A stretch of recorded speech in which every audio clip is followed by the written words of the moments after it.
బంగారి అంటే నీకు అస్సలు ఇష్టం లేదు కదా? బంగారిని చూస్తేనే నీకు కోపం, అంతే కదా?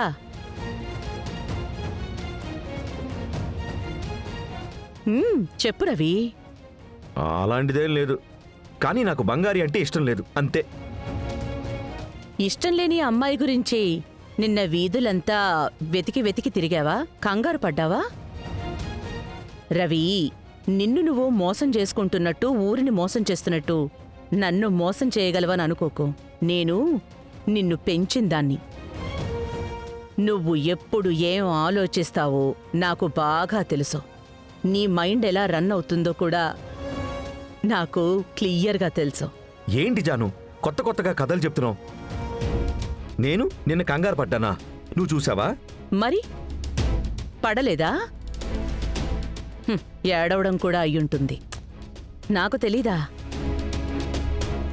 నువ్వొక్కడివే వెతుకుతున్నావేమో అనుకున్నాను.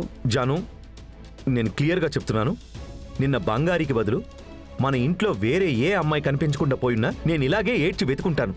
దానికి పేరు లవ్ కాదు. ఈ ఇంట్లో ఉన్నవాళ్ళు సేఫ్గా ఉండాలి అన్న ఒక చిన్న ఆశ, అంతే.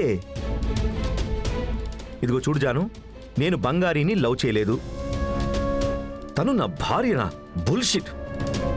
తనను అసలు నేను యాక్సెప్ట్ చేయను కూడా.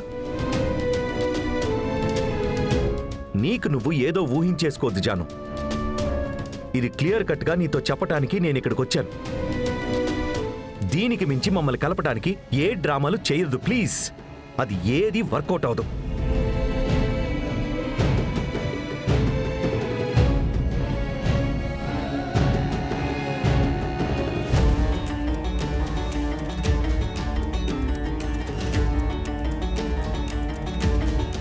ఏంటమ్మా రవిబాబు ఇలా మాట్లాడుతున్నాడు?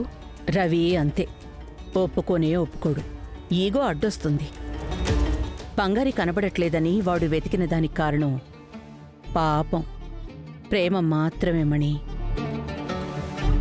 అది నాకు తెలుసు. అది రవికి కూడా తెలుసు.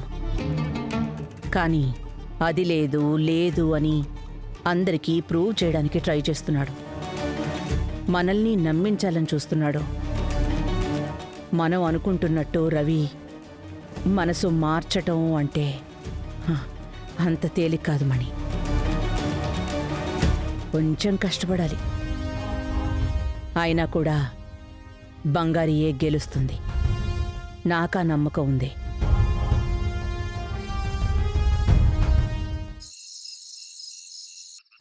బంగారి, నీకు విషయం తెలుసా?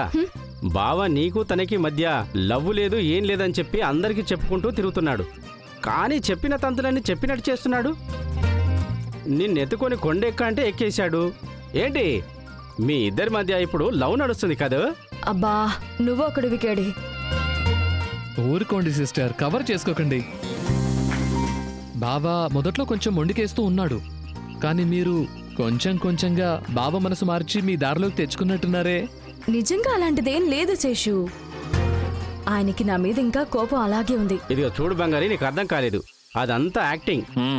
అప్పట్లో అమ్మాయిలంతా వెంటనే భయపడిపోతే ఎక్కడ తగ్గిపోతామా అని ప్రేమను దాచుకుని ఉండేవాళ్ళు. కానీ ఇక్కడ మాత్రం మొత్తం తలకిందులుగా ఉంది. వీడు టైట్ చేసేస్తున్నాడు. అది మొదట్లో నేను బాగా హేట్ చేశాడు కదా, అందుకే వాడి లవ్ గురించి ఇప్పుడు ఓపెన్ గా చెప్పలేకపోతున్నాడు. నిజంగానా? నిజంగానే సిస్టర్. ఎందుకంటే బాబా చాలా రోజులు రఫ్ అండ్ టఫ్ గా పెరిగారు కదా. ఒక చాక్లెట్ బాయ్ లాగా, లవర్ బాయ్ లాగా. నాలా అయితే ఉండలేడు కదా.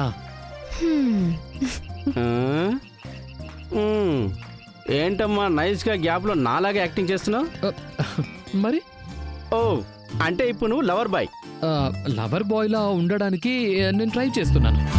లవర్ బాయ్ లా ఉండటానికి ట్రై చేస్తున్నాడంట. లాస్ట్ వరకు నువ్వు ట్రై మాత్రమే చేస్తూ ఉండాలి.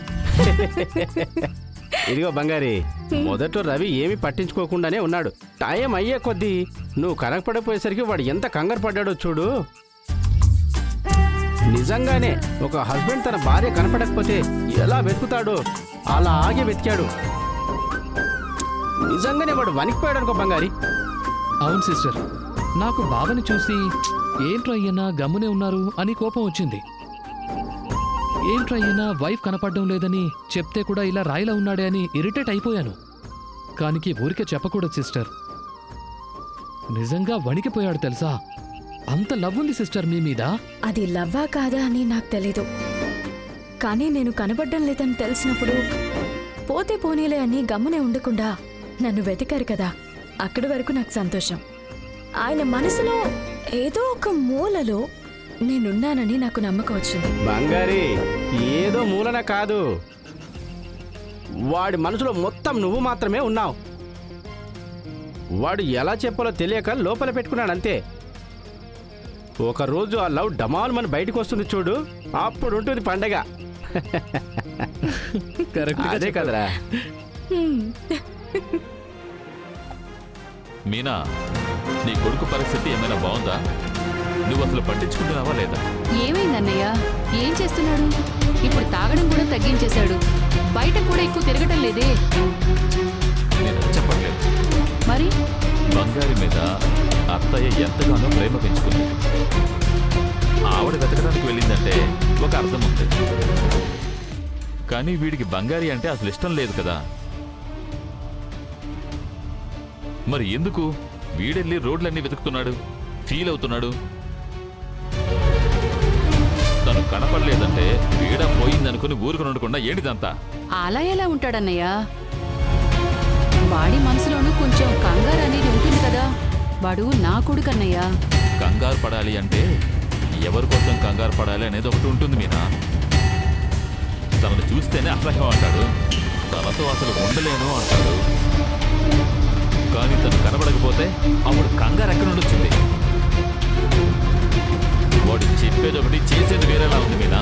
అసలేం చెప్పాలనుకుంటున్నావు నువ్వు? అందరూ వాళ్ళిద్దరి మధ్య ఏదో నడుస్తోంది అనుకుంటున్నారు. కొద్ది రోజులు నేను అది నమ్మనేలేదు. కానీ ఇప్పుడు అల్లుడు బంగారిని లవ్ చేస్తున్నాడేమో అని సందేహంగా ఉంది. అన్నయ్య, ఎందుకు ఇప్పుడు అనవసరంగా మాట్లాడుతున్నావు? వాడు అమ్మాయికి తాళి కట్టాడు కదా. ఎవరు కాదన్నా ఈ ఇంట్లో అమ్మాయే కోడలిగా ఉండాలి కూడా. ఏదో ఒక రకంగా వాడు సంతోషంగా ఉంటే చాలు. వాడు బాగుండాలి, ఆ అమ్మాయి ఇక్కడే ఉండాలి. నాకదొక్కటే కావాలన్నయ్య. ఏయ్, ఏం మాట్లాడుతున్నావు నువ్వు? ఏంటన్నయ్యా? తను కోడలవ్వాలనే ఇంత కష్టపడ్డావా నువ్వు? తను ఇప్పటికే అత్తయ్యని తన పాకెట్లో పెట్టుకుని తిరుగుతుంది. ఇప్పుడు నువ్వు అన్నిటికీ తాలూపవే అనుకో, తర్వాత అయిపోయినట్టే. మొత్తం అన్నిటినీ తన గుప్పెట్లో పెట్టుకుని నిన్ను విసిరిపడేసి వెళ్ళిపోతుంది చూడు. మీనా, ఎందుకు మీనా ఇలా కొంచెం కూడా చీము నెత్తులు లేకుండా ఉన్నావు?